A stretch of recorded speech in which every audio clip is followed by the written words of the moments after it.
புதுக்கோட்டை மாவட்டம் பொன்னமராவதி அருகே உள்ள வேந்தன்பட்டியில் தைப்பொங்கல் விழாவை முன்னிட்டு வேந்தன்பட்டி நந்திகோவில் முன்பாக ஜல்லிக்கட்டு போட்டி நடைபெற்றது. முன்னதாகவே மாடுபிடி வீரர்களுக்கு மருத்துவ பரிசோதனை மேற்கொள்ளப்பட்டது. இதில் மதுரை, திருச்சி, புதுக்கோட்டை, தஞ்சாவூர், ராமநாதபுரம், சிவகங்கை உள்ளிட்ட மாவட்டங்களில் இருந்து 720 காளைகளும் 315 மாடுபிடி வீரர்களும் கலந்து கொண்டனர். வெற்றி பெற்ற காளைகளின் உரிமையாளர்களுக்கும் மாடுபிடி வீரர்களுக்கும் தங்கக்காசு, கட்டில், bureau, cycle, cellphone, fan, mixie grinder, அண்டா போன்ற பரிசுப் பொருட்கள் வழங்கப்பட்டன. கிருஷ்ணகிரி மாவட்டம் ஓசூர் அடுத்த கக்கனூர் பகுதியில் உள்ள தனியார் அடுக்குமாடி குடியிருப்பில் ஓய்வு பெற்ற ராணுவ வீரர் அகில்குமார் மற்றும் அவரது மனைவி பிரீத்தி வசித்து வருகின்றனர். இவரது வீட்டில் நுழைந்த மர்ம நபர்கள் வீட்டில் இருந்த ராணுவ வீரர் மற்றும் அவரது மனைவியை தாக்கி கத்தியை காட்டி மிரட்டி 24 சவரன் தங்க நகை மற்றும் 12,000 ரூபாய் பணத்தை கொள்ளையடித்து சென்றுள்ளனர். காலையில் வழக்கம் போல வீட்டில் இருந்து யாரும் வெளியே வராததால் வீட்டினுள் சென்று பார்த்த அக்கம் பக்கத்தினர் பலத்த காயங்களோடு இருந்த அகில்குமார் மற்றும் அவரது மனைவியை மீட்டு மருத்துவமனைக்கு அனுப்பி வைத்தனர். மேலும் இதுகுறித்து பாகலூர் காவல் நிலையத்தில் புகார் அளித்தனர். புகாரின் பெயரில் சம்பவ இடத்திற்கு வந்த போலீசார் சிசிடிவி காட்சிகளை கொண்டு குற்றவாளிகளை தேடி வருகின்றனர். டாக்டர் அப்துல் கலாம் சர்வதேச அறக்கட்டளை இந்திய விண்வெளி மண்டலம் மற்றும் மார்டின் தொண்டு நிறுவனம் சார்பில் ராமேஸ்வரத்தில் அரசு பள்ளி மாணவர்கள் அறிவியல், தொழில்நுட்பம், பொறியியல் மற்றும் கணிதத்தில் ஈடுபாடுடைய மாணவர்கள், அறிவியல் மற்றும் பொறியியல் கல்லூரி மாணவர்கள் என 1000 பேர் இணைந்து 100 பெம்டோ செயற்கைக்கோள்களை வடிவமைத்தனர். இந்த செயற்கைக்கோளை ஒரு ராட்சத பலூன் மூலம் இஸ்ரோ விஞ்ஞானி சிவராமன் பிள்ளை மற்றும் சிவராமன் பிள்ளை மற்றும் கலாம் ஃபவுண்டேஷன் சலீம் ஷேக் மற்றும் மார்டின் ஃபவுண்டேஷன் லீமா ரோஸ் ஆகியோர் இணைந்து விண்ணில் செலுத்தினர். திருவாரூர் மாவட்ட ஆட்சியர் அலுவலகம் முன்பு திருவாரூர் மாவட்ட தமிழ்நாடு அரசு ஊழியர் சங்கத்தின் சார்பில் போராட்டம் நடைபெற்றது. இதில் தமிழ்நாடு அரசு மாநில நிர்வாகிகளை அழைத்து பேச வேண்டும், 6 லட்சத்திற்கும் மேல் உள்ள அரசு ஊழியர்கள், ஆசிரியர்களுக்கு புதிய பென்ஷன் திட்டத்தை ரத்து செய்து பழைய பென்ஷன் திட்டத்தை வழங்க வேண்டும், தொகுப்பூதிய மதிப்பீட்டில் உள்ள அங்கன்வாடி, கிராம உதவியாளர்கள், ஊராட்சி செயலாளர்கள், எம்ஆர்பி செவிலியர்களை பணி நிரந்தரம் செய்ய வேண்டும் உள்ளிட்ட கோரிக்கைகளை வலியுறுத்தி கோஷங்களை எழுப்பினர். தருமபுரி மாவட்டம் பென்னாகரம் அடுத்த ஒகேனக்கல் தமிழகத்தின் முக்கிய சுற்றுலா தலங்களில் ஒன்று. இங்கு தமிழகம் மட்டும் இல்லாமல் பல்வேறு மாநிலங்களில் இருந்தும் பல மாவட்டங்களில் இருந்தும் ஏராளமான சுற்றுலாப் பயணிகள் வந்து செல்வது வழக்கம். இந்த நிலையில் விடுமுறை தினத்தை ஒட்டி ஏராளமான சுற்றுலாப் பயணிகள் குவிந்தனர். ஒகேனக்கல் மீனருவி, சினி ஃபால்ஸ், ஐவர் பவானி தொங்கு பாலம், முதலை பண்ணை, சிறுவர் பூங்கா, மீன் காட்சியகம் ஆகிய இடங்களில் சுற்றுலாப் பயணிகள் வருகை அதிகரித்து காணப்பட்டது. டெல்லியில் போராடும் விவசாயிகளுக்கு ஆதரவாக தொடர்ந்து பல்வேறு போராட்டங்களை அரசியல் கட்சிகள் மற்றும் பல்வேறு அமைப்புகள் நடத்தி வருகின்றன. அதன் ஒரு பகுதியாக வடசென்னை மேற்கு மாவட்ட காங்கிரஸ் கமிட்டி தலைவர் ஷிப்பிங் டெல்லி பாபு தலைமையில் சுமார் 100க்கும் மேற்பட்டோர் பெரம்பூர் ரயில் நிலையம் எதிரே கண்டன ஆர்ப்பாட்டத்தில் ஈடுபட்டனர். அப்போது திடீரென்று பெரம்பூர் ரயில் நிலையம் அருகே ஒன்று திரண்டு சாலை மறியலில் ஈடுபட்டனர். இதனால் சிறிது நேரம் இங்கு பரபரப்பு நிலவியது. திருச்சி மாவட்டம் முசிறியில் ஐஜேகே கட்சியின் நிறுவனரும் பெரம்பலூர் நாடாளுமன்ற உறுப்பினருமான பாரிவேந்தர் பொதுமக்களின் குறைகளை கேட்பதற்கான அலுவலகத்தை திறந்து வைத்தார். பின்னர் கோரிக்கை மனுக்களை பெற்றார். அப்போது பேசிய அவர், மக்கள் தங்களது கோரிக்கைகள் குறித்து இங்கு மனுக்கள் அளிக்கலாம் என்றும் அதன் அடிப்படையில் பொதுமக்களின் கோரிக்கைகளை தீர்க்க நடவடிக்கை மேற்கொள்ளப்படும் என்று கூறினார். புதுக்கோட்டை மாவட்டம் மருந்தாங்கி அடுத்த திருவாப்பட்டியில் விழவர் திருநாளை முன்னிட்டு 66ஆம் ஆண்டு மாபெரும் மாட்டுவண்டி எல்கை பந்தயம் நடைபெற்றது. பந்தயத்தில் புதுக்கோட்டை, சிவகங்கை, தஞ்சாவூர், ராமநாதபுரம் உள்ளிட்ட பல்வேறு மாவட்டங்களைச் சேர்ந்த மாட்டு வண்டிகள் பங்கு பெற்றன. பெரிய மாடு, நடுமாடு, கரிச்சான் மாடு, பூஞ்சி மாடு என 4 பிரிவுகளில் சுமார் 80க்கும் மேற்பட்ட மாட்டு வண்டிகள் பந்தயத்தில் கலந்து கொண்டனர். நாகை மாவட்டம் வேதாரண்யம் அடுத்த தோப்புத்துறையில் இரட்டையர் இறக்குப்பந்தாட்ட போட்டி பேட்மிண்டன் அசோசியேஷன் சார்பில் நடைபெற்றது. இந்த போட்டிகளில் நாகப்பட்டினம், மயிலாடுதுறை, திருவாரூர், தஞ்சாவூர், கும்பகோணம், காரைக்கால், வேதாரண்யம், தோப்புத்துறை உள்ளிட்ட 30 அணிகள் கலந்து கொண்டன. இறுதிச் சுற்றில் விளையாடிய மயிலாடுதுறை ஜோடி முதல் இடம் பெற்றது. இவர்களுக்கு 6000 ரூபாய் ரொக்கப் பரிசும் சுழற் கோப்பையும் வழங்கப்பட்டன. 2ஆம் இடம் பெற்ற திருவாரூர் ஜோடிக்கு 4000 ரூபாய் ரொக்கப் பரிசும் நினைவுக் கோப்பையும் வழங்கப்பட்டன. தூத்துக்குடி தெற்கு மாவட்ட காங்கிரஸ் கட்சியின் தலைவர் ஊர்வசி அமிர்தராஜ் ஸ்ரீவைகுண்டம் அடுத்த பேரூர் கிராமத்திற்கு சென்று கட்சியின் கொடியை ஏற்றினார். அதன் பின்னர் அங்கு திரண்டிருந்த 200 பெண்களுக்கும் 100 ஆண்களுக்கும் இலவச வேஷ்டி மற்றும் சேலைகள் வழங்கினார். அதேபோல் திருப்பள்ளியங்குடி பகுதியில் கொடியேற்றிய ஊர்வசி அமிர்தராஜ் அங்கிருந்த 500க்கும் மேற்பட்ட பெண்களுக்கு இலவச சேலைகள் மற்றும் நலத்திட்ட உதவிகளை வழங்கினார். தமிழகம் முழுவதும் கொரோனா தடுப்பூசி முதல் கட்டமாக முன்கள பணியாளர்களுக்கு செலுத்தப்பட்டு வருகிறது. இந்த நிலையில் பொதுமக்களுக்கு நம்பிக்கை அளிக்கும் விதமாக வேலூர் மாவட்டம் அடுக்கம்பாறை அரசு மருத்துவக் கல்லூரி மருத்துவமனையில் வேலூர் மாவட்ட ஆட்சியர் சண்முக சுந்தரம் கொரோனா தடுப்பூசியை தானும் செலுத்திக் கொண்டார். பின்னர் செய்தியாளர்களிடம் பேசிய அவர், வேலூர் மாவட்டத்தில் மொத்தம் 17,000 பேருக்கு கொரோனா தடுப்பூசி போட தடுப்பூசி வரவழைக்கப்பட்டுள்ளதாகவும் தடுப்பூசியால் பக்க விளைவு இருப்பதாக கூறுவது தவறு என்றும் வேலூர் மாவட்டத்தில் இதுவரை 5,000 பேருக்கு தடுப்பூசி போடப்பட்டுள்ளதாகவும் தெரிவித்தார். தருமபுரி மாவட்டம் சிறுபிள்ளை கிராமத்தைச் சேர்ந்த முருகன் என்பவர் ஆட்டுக்காரம்பட்டி பகுதியில் தள்ளுவண்டி கடையில் சிக்கன் வியாபாரம் செய்து வருகிறார். இவரது 10 வயது மகள் இனியா, 7 வயது மகள் சிவானி ஆகியோர் அருகில் உள்ள ஏரி குட்டையில் தூண்டிலில் மீன்பிடித்துக் கொண்டிருந்தனர். அப்போது சிவானி தவறி குட்டையில் விழுந்துள்ளார். இதனை கண்ட இனியா சிவானியை காப்பாற்ற முயற்சி செய்தபோது இனியாவும் குட்டையில் விழுந்துள்ளார். நீண்ட நேரம் ஆகியும் சிறுமிகள் வீடு திரும்பாததால் சந்தேகமடைந்த பெற்றோர் அப்பகுதியில் தேடியுள்ளனர். அப்போது அருகே உள்ள குட்டையில் இனியா சிவானி உயிரிழந்து கிடப்பதைக் கண்டு அதிர்ச்சி அடைந்தனர். இதுகுறித்து தகவல் அறிந்து சம்பவ இடத்திற்கு வந்த தருமபுரி டவுன் காவல்துறையினர் ஏரியில் இருந்த 2 குழந்தைகளின் உடல்களையும் மீட்டு பிரேத பரிசோதனைக்காக அரசு மருத்துவமனைக்கு அனுப்பி வைத்தனர். சென்னை கோயம்பேடு மார்க்கெட்டில் வியாபாரிகள் சிலர் ரசாயனங்கள் கலந்த செயற்கை முறையில் பழங்களை பழுக்க வைத்து விற்பனை செய்வதாக உணவு பாதுகாப்புத்துறை அதிகாரிகளுக்கு புகார்கள் வந்தன. இதனையடுத்து கோயம்பேடு மார்க்கெட்டில் சென்னை மாவட்ட நியமன அலுவலர் டாக்டர் ராமகிருஷ்ணன் மற்றும் உணவு பாதுகாப்புத்துறை அதிகாரி சுந்தரமூர்த்தி தலைமையிலான 7 பேர் கொண்ட அதிகாரிகள் திடீர் ஆய்வு மேற்கொண்டனர். இதில் செயற்கை முறையில் பழுக்க வைத்த சுமார் 1.5 லட்சம் மதிப்புள்ள 15 டன் வாழைத்தார்கள் கண்டுபிடிக்கப்பட்டது. அவற்றை பறிமுதல் செய்த அதிகாரிகள் 50க்கும் மேற்பட்ட கடைகளில் நோட்டீஸ் ஒட்டினர். விழுப்புரம் மாவட்டம் செஞ்சி ஒழுங்குமுறை விற்பனை கூடத்தில் நெல்லுக்கு விலை குறைந்து மதிப்பீடு செய்ததாக கூறி விவசாயிகள் ஒழுங்குமுறை விற்பனை கூட அதிகாரிகளிடம் புகார் தெரிவித்தனர். இதுகுறித்து தகவல் அறிந்த செஞ்சி தொகுதி சட்டமன்ற உறுப்பினர் மஸ்தான் செஞ்சி ஒழுங்குமுறை விற்பனை கூடத்தில் திடீர் ஆய்வு மேற்கொண்டார். அப்போது நெல் மூட்டைகள் விற்பனைக்கு கொண்டு வந்திருந்த விவசாயிகளிடம் குறைகளை கேட்டிருந்தார்.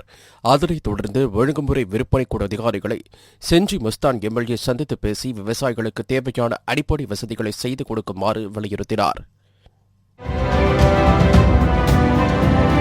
தருமபுரி மாவட்டத்தைச் சேர்ந்த மோதிஷ் என்பவர் காஞ்சிபுரம் மாவட்டம் ஸ்ரீபெரும்புத்தூரில் தங்கி கட்டிடம் கட்டும் வேலை செய்து வருகிறார். இவர் செல்லப்பெருமாள் நகரில் நின்று கொண்டிருந்தார். அப்போது இருசக்கர வாகனத்தில் ஹெல்மெட் அணிந்தபடி வந்த இருவர் மாதேஷிடம் பணம் கேட்டு மிரட்டியுள்ளனர். ஆனால் மாதேஷ் பணத்தை தர மறுத்ததால் அந்த மர்ம நபர்கள் மாதேஷை கத்தியால் தாக்கிவிட்டு அவரிடம் இருந்த செல்போன் 5,000 ரூபாய் பணம் ஆகியவற்றை கொள்ளையடித்து சென்றனர். இதேபோல் செட்டிப்பேடு சாலை சந்திப்பில் நின்று கொண்டிருந்த லாரி ஓட்டுநர் முகேஷ் என்பவரையும் கத்தியால் தாக்கிவிட்டு செல்போனை கொள்ளையடித்து சென்றுள்ளனர்.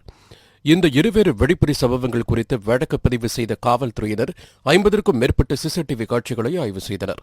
இதனைத் தொடர்ந்து வெடிப்பறியில் ஈடுபட்ட மீஞ்சூர் பகுதியைச் சேர்ந்த ராகுல் என்பவரை கைது செய்தனர். மேலும் இவ்வழக்கில் தொடர்புடைய முக்கிய குற்றவாளியான சூர்யா என்பவரை காவல்துறையினர் தேடி வருகின்றனர். சென்னை எண்ணூரில் இருந்து பாண்டிச்சேரி நோக்கி கேஸ் சிலிண்டர் ஏற்றிக்கொண்டு லாரி சென்று கொண்டிருந்தது. இந்த நிலையில் லாரி செங்கல்பட்டு பரனூர் சுங்கச்சாவடி அருகே வந்தபோது திடீர் கேஸ் கசிவு ஏற்பட்டது. தகவல் அறிந்து சம்பவ இடத்திற்கு வந்த செங்கல்பட்டு மற்றும் மறைமலை நகர் தீயணைப்புத் துறையினர் கேஸ் வெளியேறுவதை மெழுகு வைத்து தடுக்கும் பணியில் ஈடுபட்டனர். இதனைத் தொடர்ந்து சம்பவ இடத்திற்கு வந்த எஸ்பி கண்ணன் கேஸ் லாரி சுற்றி 200 மீட்டருக்கு வாகனங்கள் பொதுமக்கள் செல்ல தடை விதித்தார். மேலும் கேஸ் கசிவை தடுக்க முடியாததால் படாலத்தில் உள்ள எல்பிஜி கேஸ் குடோனிற்கு கேஸ் லாரி அனுப்பி வைக்கப்பட்டது. தூத்துக்குடி மாவட்டம் ஏரல் காவல் நிலையத்தில் உதவி ஆய்வாளராக பணியாற்றி வந்த பாலு என்பவரை முருகவேல் என்பவர் மினிவன் ஏற்றி கொலை செய்தார். இதைத் தொடர்ந்து முருகவேல் விளாத்திக்குளம் நீதிமன்றத்தில் சரணடைந்தார். இந்த நிலையில் கடந்த 30ஆம் தேதி முருகவேலின் மனைவி செல்வலட்சுமி கணவருடன் ஏற்பட்ட தகராறு காரணமாக விஷம் குடித்து தற்கொலைக்கு முயன்றுள்ளார். இதனையடுத்து செல்வலட்சுமியை மீட்ட முருகவேல் தனியார் மருத்துவமனையில் சிகிச்சைக்காக அனுமதிக்கப்பட்டார். இதனைத் தொடர்ந்து சிகிச்சை முடிந்து வீட்டிற்கு வந்த செல்வலட்சுமியை காவல்துறையினர் மிரட்டியதாக கூறப்படுகிறது. இதனால் மன உளைச்சலுக்கு ஆளான செல்வலட்சுமி கடந்த 3ஆம் தேதி மீண்டும் விஷம் குடித்துள்ளார். இதனைத் தொடர்ந்து செல்வலட்சுமியை மீட்ட அவரது உறவினர்கள் தூத்துக்குடி அரசு மருத்துவமனையில் அனுமதித்தனர். ஆனால் செல்வலட்சுமி சிகிச்சை பலனின்றி உயிரிழந்தார். இது தொடர்பாக வழக்கு பதிவு செய்த காவல்துறையினர் விசாரணை மேற்கொண்டு வருகின்றனர். தமிழ்நாடு வருவாய்த்துறை அலுவலர்களின் 10 அம்ச கோரிக்கைகளை வலியுறுத்தி தமிழக அரசின் கவனத்தை ஈர்க்கும் வகையில் மாநிலம் தழுவிய கோரிக்கை மாநாடு சேலம் மாவட்டம் ஓமலூர் அருகே உள்ள தனியார் திருமண மண்டபத்தில் நடைபெற்றது. அப்போது பேசிய சங்கத்தின் மாநில தலைவர் குமரேசன், அலுவலக உதவியாளர்கள் முதல் வட்டாட்சியர் வரை அனைத்து வருவாய் மற்றும் பேரிடர் மேலாண்மை துறை அலுவலர்களுக்கு மேம்படுத்தப்பட்ட ஊதியம் மற்றும் தனி ஊதியம் வழங்கப்பட வேண்டும். வருவாய் மற்றும் பேரிடர் மேலாண்மை துறையில் புதிதாக நியமனம் செய்யப்பட்ட அலுவலர்களுக்கு மாவட்ட நகரங்களில் அடிப்படை பயிற்சி மற்றும் நீல அளவை பயிற்சி வழங்க வேண்டும். 4000 காலி பணியிடங்களை நிரப்ப வேண்டும் உள்ளிட்ட 10 அம்ச கோரிக்கைகளை வலியுறுத்தி வரும் 17ஆம் தேதி முதல் காலவரையற்ற வேலைநிறுத்த போராட்டத்தில் ஈடுபட உள்ளதாக அறிவித்தார். 32வது சாலை பாதுகாப்பு மாத விழாவை ஒட்டி அரியலூர் மாவட்டம் செந்துறையில் கிரீன் சிட்டி லயன்ஸ் கிளப் மற்றும் செந்துறை மாதிரி அரசு மேல்நிலைப்பள்ளி மாணவர்கள் சார்பில் இருசக்கர வாகன விழிப்புணர்வு பேரணி நடைபெற்றது. இந்த பேரணியை மாவட்ட காவல்துறை கண்காணிப்பாளர் சுந்தரமூர்த்தி கொடியசைத்து தொடங்கி வைத்தார். இந்த பேரணியானது அரசு பள்ளியில் இருந்து துவங்கி நகரின் முக்கிய வீதிகள் வழியாக சென்று பேருந்து நிலையத்தில் நிறைவு பெற்றது. பேரணியில் கலந்து கொண்ட மாணவர்கள் தலைக்கவசம் அணிவதன் அவசியம் குறித்து பொதுமக்கள் இடையே விழிப்புணர்வை ஏற்படுத்தினர். பின்னர் செந்துறை காவல்துறையினர் சாலை பாதுகாப்பு குறித்த விழிப்புணர்வு துண்டு பிரசுரங்களை பொதுமக்களிடம் வழங்கினர். கன்னியாகுமரி மாவட்டம் தோவாளை அருகே உள்ள தனியார் கல்லூரியின் பின்புறம் அடர்ந்த வனப்பகுதிக்குள் அன்னை மனநோயாளிகள் காப்பகம் உள்ளது. இங்கு 50க்கும் மேற்பட்ட மனநோயாளிகள் அனுமதிக்கப்பட்டுள்ளனர். இங்குள்ள மனநோயாளிகளை காப்பக நிர்வாகத்தினர் கடுமையான வேலை வாங்கி கொடுமைப்படுத்துவதாக கூறப்படுகிறது. இதுகுறித்து கேட்ட பத்திரிகையாளர்களை அங்குள்ள நிர்வாகி மிரட்டியுள்ளார். எனவே மனநோயாளிகளை துன்புறுத்திய தனியார் காப்பக நிர்வாகி மீது நடவடிக்கை எடுக்க வேண்டும் என்று சமூக ஆர்வலர்கள் வேண்டுகோள் விடுத்துள்ளனர். ராணிப்பேட்டை மாவட்டத்தில் முதலமைச்சர் எடப்பாடி பழனிசாமி தேர்தல் பிரச்சாரத்தில் ஈடுபட உள்ளார். இந்நிலையில் முதல்வர் தேர்தல் பிரச்சாரம் செய்ய உள்ள முத்துக்கடை பேருந்து நிலையத்தில் வணிக வரி மற்றும் பத்திரப்பதிவுத்துறை அமைச்சர் KC வீரமணி மற்றும் ராணிப்பேட்டை மாவட்ட செயலாளரும் அரக்கோணம் சட்டமன்ற உறுப்பினருமான ரவி ஆகியோர் நேரில் சென்று பார்வையிட்டு நடைபெற்று வரும் பணிகள் குறித்து ஆய்வுகளை மேற்கொண்டனர். தூத்துக்குடி மாவட்டம் விளாத்திக்குளத்தில் தமிழகத்தின் முதல்வர் OP ராமசாமி ரெட்டியாரின் பிறந்த நாளை முன்னிட்டு ஆண்டுதோறும் விளாத்திக்குளத்தில் இளம் விளையாட்டு வீரர்கள் மற்றும் வீராங்கனைகளை தேர்ந்தெடுக்கும் முயற்சியாக மினி மாரத்தான் போட்டி நடைபெறுவது வழக்கம். இந்நிலையில் இன்று நடைபெற்ற மினி மாரத்தான் போட்டியில் தூத்துக்குடி, திருநெல்வேலி, விருதுநகர் மற்றும் கன்னியாகுமரி உட்பட பல்வேறு மாவட்டங்களில் இருந்து சுமார் 300க்கும் மேற்பட்ட விளையாட்டு வீரர்கள் கலந்து கொண்டனர். இதனைத் தொடர்ந்து 3 பிரிவுகளாக நடத்தப்பட்ட இந்த போட்டியில் வெற்றி பெற்ற மாணவ மாணவிகளுக்கு பரிசு தொகை மற்றும் பரிசு கோப்பைகள் வழங்கப்பட்டது. செங்கல்பட்டு மாவட்டம் மறைமலை நகர் தனியார் திருமண மண்டபத்தில் வாக்குச்சாவடி முகவர்கள் கூட்டம் நடைபெற்றது. இந்த கூட்டத்தில் தேமுதிக துணை பொதுச் செயலாளர் பிரேமலதா விஜயகாந்த் கலந்து கொண்டார்.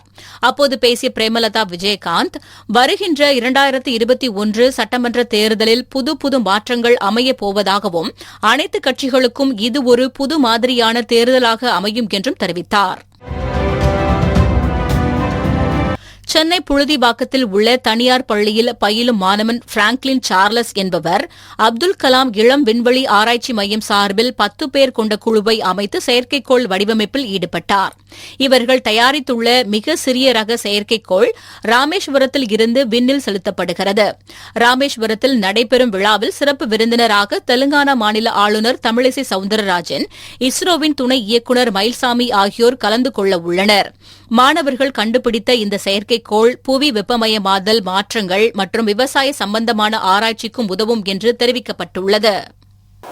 Doctor APJ Abdul Kalam international ஃபவுண்டேஷனுக்கு நான் என்னோட நன்றியை தெரிவிச்சுக்கிறேன். இப்போ நாங்கள் 100 ஃபெம்டோ சேட்டலைட்டை நாங்கள் ஒரு பலூனை நாங்கள் லான்ச் பண்ண போகிறோம். அது February 7 10:30 AM ஒரு ஹீலியம் பலூனை லான்ச் பண்ண போகிறோம். ஆக்சுவலி நாங்கள் அந்த லான்ச் பண்ணுற கான்செப்ட் பார்த்திங்கன்னா cosmic rays, UV radiation, ozone depletion, விவசாயம், அதை வந்து அக்ரிகல்ச்சருக்கு நான் லான்ச் பண்ணுறேன். அப்புறமா வந்து அதிமுக காட்டாங்குளத்தூர் வடக்கு ஒன்றிய செயலாளர் கஜேந்திரன் பெயரில் சசிகலாவை வரவேற்று தாம்பரம், குரோம்பேட்டை உட்பட சென்னை புறநகர் பகுதிகளில் போஸ்டர்கள் ஒட்டப்பட்டன. இதனால் சென்னை புறநகர் பகுதியில் பெரும் பரபரப்பு நிலவுகிறது. இந்நிலையில் போஸ்டர்கள் ஒட்டப்பட்டதை பார்த்த ஒன்றிய செயலாளர் கஜேந்திரன் அதிர்ச்சி அடைந்து இது தொடர்பாக தாம்பரம் போலீசில் புகார் அளித்தார். இந்த சம்பவம் சென்னை புறநகர் பகுதியில் பெரும் பரபரப்பை ஏற்படுத்தியுள்ளது. திருப்பூரில் இருந்து டெல்லிக்கு 3 கோடி ரூபாய் மதிப்பிலான 150 பண்டல் துணிகளை ஏற்றிக்கொண்டு கண்டெய்னர் லாரி ஒன்று சென்று கொண்டிருந்தது. இந்த லாரியை பீகார் மாநிலம் ரூபேடஹா கிராமத்தைச் சேர்ந்த மகபூப் மகன் சவுகேன் என்பவர் ஓட்டிச் சென்றார். இந்நிலையில் லாரி பர்கூர் அருகே சென்று கொண்டிருந்த போது லாரியிலிருந்து புகை வந்துள்ளது. இதனை கண்ட ஓட்டுநர் வாகனத்தை நிறுத்திவிட்டு பர்கூர் மற்றும் கிருஷ்ணகிரி தீயணைப்பு நிலையங்களுக்கு தகவல் கொடுத்தனர். பின்னர் சம்பவ இடத்திற்கு விரைந்து வந்த தீயணைப்பு வீரர்கள் போராடி தீயை கட்டுக்குள் கொண்டு வந்தனர். இந்த தீ விபத்து குறித்து கந்திக்குப்பம் போலீசார் விசாரணை மேற்கொண்டு வருகின்றனர். தேனி மாவட்டம் பெரியகுளம் நகர் பகுதியில் அம்மா மக்கள் முன்னேற்றக் கழகம் பெரியகுளம் நகரம் தேனி வடக்கு மாவட்டம் சார்பில் சசிகலாவை வரவேற்று போஸ்டர்கள் ஒட்டப்பட்டுள்ளது. அதில் பெரியகுளம் நகர மாணவர் அணிச் செயலாளர் தினேஷ் மற்றும் தேனி வடக்கு மாவட்ட தகவல் தொழில்நுட்ப பிரிவு இணை செயலாளர் முகமது ரஃபி ஆகியோரின் சார்பில் தமிழகத்திற்கு வருகை தரும் அதிமுகவின் பொதுச் செயலாளர் சின்னம்மா என வாழ்த்து பேனர் போஸ்டர்கள் ஒட்டப்பட்டுள்ளது. இதனால் அதிமுகவினர் இடையே பரபரப்பு நிலவுகிறது. நபிகள் நாயகத்தை அவதூறாக பேசிய பாஜகவைச் சேர்ந்த கல்யாணராமனை கண்டித்து புதுச்சேரி மாநிலம் சுல்தான்பேட்டை பகுதியில் இஸ்லாமிய அமைப்புகள் சார்பில் கண்டன பொதுக்கூட்டம் நடைபெற்றது. இதில் பல்வேறு இஸ்லாமிய அமைப்புகளைச் சேர்ந்த நிர்வாகிகளும் தொண்டர்களும் பங்கேற்று அவருக்கு எதிராக கண்டன தீர்மானங்களை நிறைவேற்றினர். அப்போது பேசிய போராட்டக் குழு தலைவர் முகமது யூனூஸ், நபிகள் நாயகத்தை அவதூறாக பேசிய கல்யாணராமன் மீது கடுமையான நடவடிக்கை எடுக்க வேண்டும் என்றும் அவர் மீது தேசிய பாதுகாப்பு சட்டத்தின் கீழ் நடவடிக்கை எடுக்க வேண்டும் என்றும் வலியுறுத்தினார்.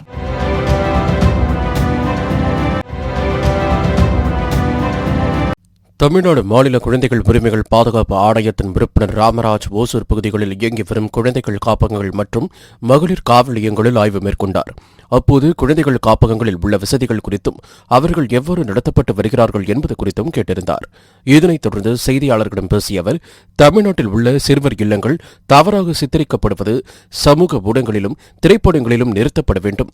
குறைகளை சம்பந்தப்பட்ட அரசு அதிகாரிகளிடமோ அல்லது தமிழ்நாடு குழந்தைகள் ஆணையத்திடமோ புகாராக தெரிவித்தால் ஆணையம் தக்க நடவடிக்கை எடுக்க தயாராக உள்ளது என்றும் கூறினார். திருவாரூர் மாவட்ட அமைச்சர் கோகோ கழகம் சார்பில் மாநில அளவிலான சுழற்கோப்பைக்கான மகளிர் கோகோ போட்டி மன்னார்குடியில் நடைபெற்றது.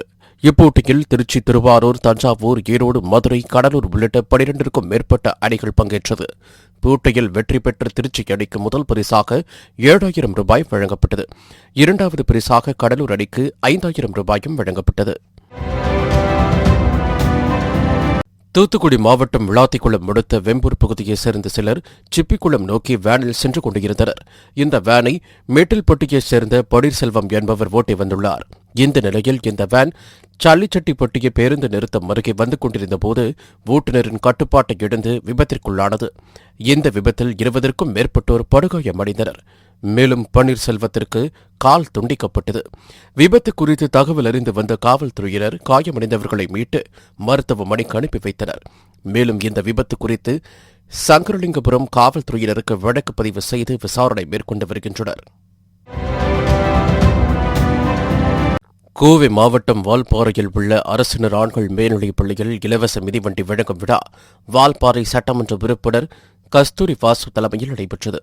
இந்த விழாவில் வால்பாறை அரசு ஆண்கள் மேல்நிலைப் பள்ளி, வால்பாறை அரசு பெண்கள் மேல்நிலைப் பள்ளி மற்றும் தூய இருதய மேல்நிலைப் பள்ளியைச் சேர்ந்த 273 மாணவ மாணவியர்களுக்கு தமிழக அரசின் விலையில்லா மிதிவண்டிகளை கஸ்தூரி வாசு வழங்கினார்.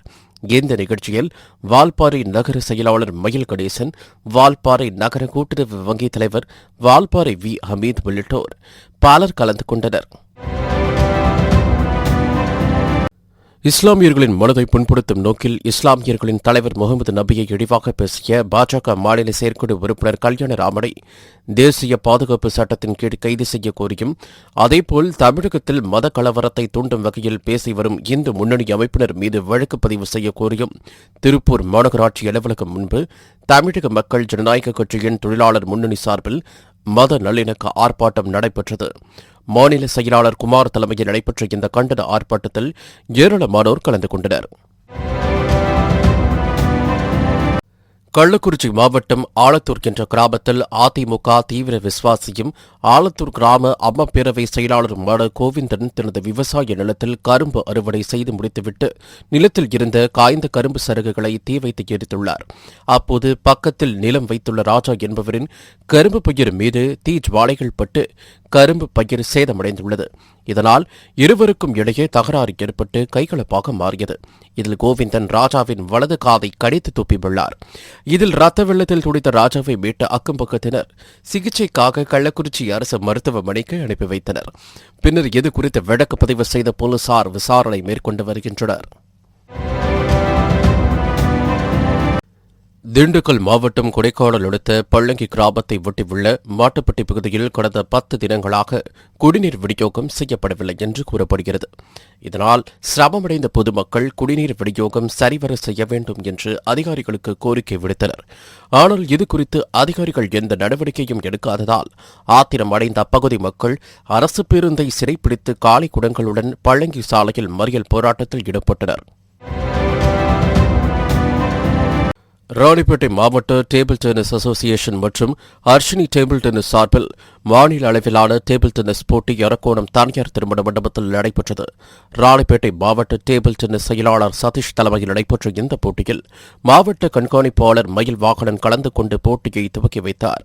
இதில் தேனி, ஈரோடு, சென்னை, விழுப்புரம், வேலூர் உள்ளிட்ட 18 மாவட்டங்களில் இருந்து 400க்கும் மேற்பட்ட வீரர் வீராங்கனைகள் கலந்து கொண்டனர். இப்போட்டியின் முடிவில் வெற்றி பெற்ற வீரர் வீராங்கனைகளுக்கு பதக்கம் மற்றும் சான்றிதழ் வழங்கப்பட்டது. திருப்பூர் மாவட்டம் கொங்கு மெயின் ரோடு கொடிப்பாக்கம் பகுதியைச் சேர்ந்த கார்த்திக் என்பவர் அப்பகுதியில் உள்ள பனியன் பிரிண்டிங் பட்டறையில் தொழிலாளியாக வேலை செய்து வருகிறார். இவருக்கும் அதே பகுதியைச் சேர்ந்த 15 வயதுடைய 10ஆம் வகுப்பு மாணவிக்கும் பழக்கம் ஏற்பட்டுள்ளது. இதனை அறிந்த சிறுமியின் பெற்றோர் இருவரையும் கண்டித்துள்ளனர். பின்னர் சிறுமியை அவருடைய உறவினர் வீட்டிற்கு அனுப்பி வைத்துவிட்டனர். இந்த நிலையில் சிறுமி 6 மாத கர்ப்பமாக இருப்பது தெரிய வந்தது. இதனைத் தொடர்ந்து சிறுமியின் பெற்றோர் திருப்பூர் வடக்கு மகளிர் காவல் நிலையத்தில் புகார் அளித்தனர். புகாரின் பெயரில் வழக்கு பதிவு செய்த காவல்துறையினர் போக்சோ சட்டத்தின் கீழ் கார்த்திக்கை கைது செய்து சிறையில் அடைத்தனர்.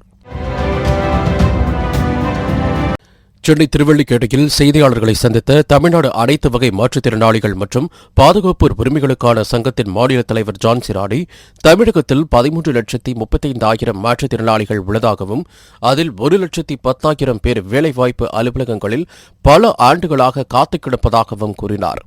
எனவே தமிழக அரசு மாற்றுத்திறனாளிகளுக்கு 3,000 ரூபாய் உதவித் தொகையும் தனியார் துறையில் 5% வேலை வாய்ப்பையும் வழங்க வலியுறுத்தி தமிழகம் முழுவதும் அரசு அலுவலகங்களில் குடியேறும் போராட்டம் நடத்தப்போவதாக அறிவித்தார்.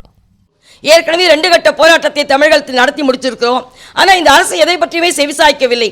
நாங்கள் வாழ்வதா சாவதா என்கிற கேள்வியோடு இந்த போராட்டத்தில் தமிழகம் முழுவதும் 20,000 30,000க்கு மேற்பட்ட மாற்றுத்திறனாளிகளும் பாதுகாவலரும் கலந்து கொள்ள இருக்கிறார்கள். அரசியல் கட்சிகள், ஜனநாயக அமைப்புகள், ஊடக நண்பர்கள் அத்துணை பேரும் எங்கள் போராட்டத்திற்கு ஆதரவளிக்க வேண்டும் என்று சொல்லி கேட்டுக்கொள்ள விரும்புகிறேன்.